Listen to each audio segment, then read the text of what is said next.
Tersangka WH, 21 tahun, warga Banyuasin, ditangkap di kawasan desa Pulau Layang, Kecamatan Banyuasin, karena melarikan uang toko tempatnya bekerja sebesar 44 juta rupiah.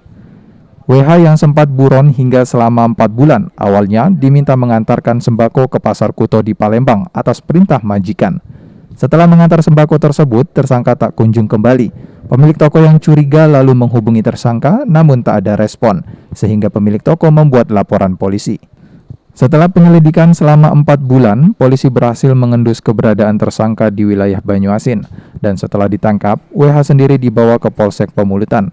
Berikut dengan barang bukti HP, 3 lembar celana Levi's, dan 2 lembar kaos oblong yang digunakan saat mengantar sembako. Atas perbuatannya, WH dijerat pasal 372 KUHP tentang penggelapan dengan ancaman hukuman 5 tahun penjara. Ahmad Romawi, PAL TV.